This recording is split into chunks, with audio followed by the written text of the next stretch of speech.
Henry Ford, l'homme qui a révolutionné l'industrie automobile, est né le 30 juillet 1863 dans une ferme à Dearborn, Michigan. À l'âge de 16 ans, il quitte la ferme familiale pour Détroit, une ville en plein essor industriel, attiré par une passion grandissante pour les machines. 35 ans plus tard, la moitié des voitures en circulation dans le monde portent son nom. Ford deviendra l'une des figures les plus influentes de l'histoire industrielle américaine et l'un des hommes les plus riches de son époque. Henry Ford est né dans une famille de fermiers. Son père, William Ford, possédait une ferme où toute la famille travaillait. En tant qu'aîné de 6 enfants, Henry était destiné à prendre la relève de l'exploitation familiale. Cependant, contrairement à son père, il n'éprouve aucune passion pour la ferme, préférant consacrer son temps aux machines.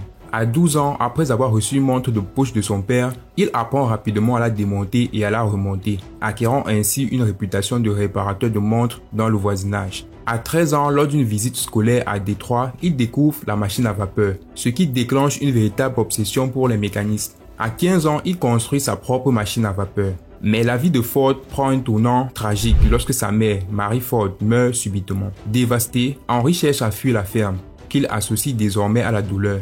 À 16 ans, contre l'avis de son père, il part pour Détroit, décidé à se réinventer. Détroit à l'époque est une ville en pleine expansion grâce à la machine à vapeur, attirant de jeunes ingénieurs. Ford trouve un emploi à la Michigan Car Company, une entreprise de fabrication de voitures de tramway, mais il est rapidement licencié. Après plusieurs emplois, notamment en tant qu'apprenti dans un atelier de machines et réparateur de montres la nuit, il poursuit sa passion pour les machines pendant son temps libre. En 1882, à 19 ans, il retourne à la ferme familiale où il travaille peu, préférant se consacrer aux machines. Grâce à sa maîtrise des moteurs à vapeur, Ford est embauché par la Westinghouse Engine Company pour parcourir le Michigan et installer des moteurs à vapeur pour les fermiers. En 1885, il rencontre Clara Jane Bryan, qu'il épouse un an plus tard. Au lieu de transformer les terres offertes par son père en une ferme, il s'installe avec Clara à Détroit en 1891. Là, il découvre le moteur à gaz, conçu par l'ingénieur allemand Nikolaus Otto. Ce moteur, plus efficace que les machines à vapeur, alimente la vision de Ford d'un véhicule sans chevaux. Ford rejoint alors la Edison Illuminating Company, où il devient ingénieur de nuit. Cette position lui permet d'acquérir des connaissances en électricité et de travailler sur ses propres projets.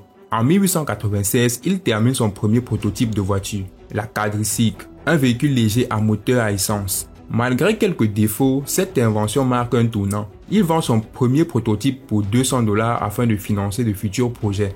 Avec le soutien du maire de Détroit, Ford construit un deuxième véhicule expérimental plus robuste qui attire l'attention de l'homme d'affaires William Murphy. Ensemble, ils fondent la Detroit Automobile Company en 1899. Cependant, l'entreprise échoue rapidement, Ford étant en désaccord avec les investisseurs sur la direction à prendre. Mais plutôt que de se décourager, il se tourne vers la construction de voitures de course. Le tournant décisif survient en 1901, lorsque Ford conçoit une voiture de course qui bat celle du célèbre constructeur Alexander Winton. Ce succès attire de nouveaux investisseurs et Ford fonde la Ford Motor Company en 1903. Sa vision est claire, il veut produire une voiture abordable pour le grand public. Il commence par le modèle A, mais c'est le modèle T, lancé en 1908, qui révolutionne l'industrie automobile. Le modèle T est conçu pour être robuste, simple à fabriquer et surtout abordable. Ford met en place une chaîne de montage en 1913, s'inspirant des abattoirs de Chicago. Ce système permet de réduire considérablement le temps de production, passant de 12 heures à 90 minutes par voiture. En 1914, la Ford Motor Company produit plus de 300 000 véhicules, plus que tous ses concurrents réunis. Le modèle T devient rapidement le véhicule préféré des Américains et en 1916, son prix passe de 850 à moins de $400, rendant la voiture accessible à la classe moyenne. Cependant, le succès de Ford ne repose pas uniquement sur ses inventions techniques. Il adopte également une politique salariale révolutionnaire en doublant les salaires de ses ouvriers à $5 par jour, ce qui attire des milliers de travailleurs qualifiés à Détroit. En outre, il réduit la journée de travail à 8 heures, permettant ainsi à son usine de fonctionner 24 heures sur 24 grâce à un système de 3 équipes. Cette stratégie audacieuse renforce la position de Ford dans l'industrie automobile. Malgré ses succès, Ford fait face à des défis internes. En 1919, fatigué des interférences des autres investisseurs, il rachète toutes leurs parts, devenant ainsi l'unique propriétaire de la Ford Motor Company. Son fils, Edsel Ford, est nommé président, mais c'est Henry qui continue à diriger l'entreprise d'une main de fer. Cependant, son obstination à maintenir le modèle T, malgré l'évolution du marché vers des véhicules plus confortables et stylés, notamment ceux de Chevrolet, entraîne une baisse des ventes. Finalement, en 1927, Ford accepte de remplacer le modèle T par un nouveau véhicule, le modèle A.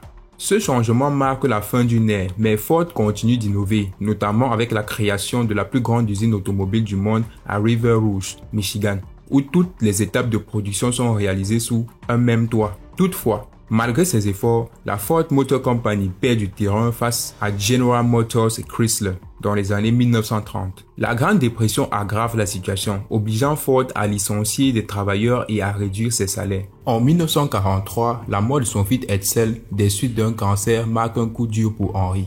2 ans plus tard, il cède la gestion de l'entreprise à son petit-fils, Henry Ford II.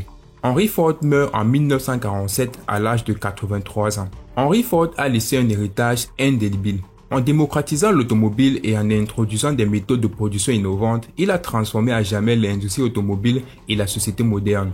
Aujourd'hui, la Ford Motor Company reste l'un des plus grands constructeurs automobiles au monde, avec une capitalisation boursière de plusieurs milliards de dollars. L'histoire de Ford est celle d'un visionnaire qui, malgré les échecs et les obstacles, a poursuivi inlassablement son rêve de rendre l'automobile accessible à tous.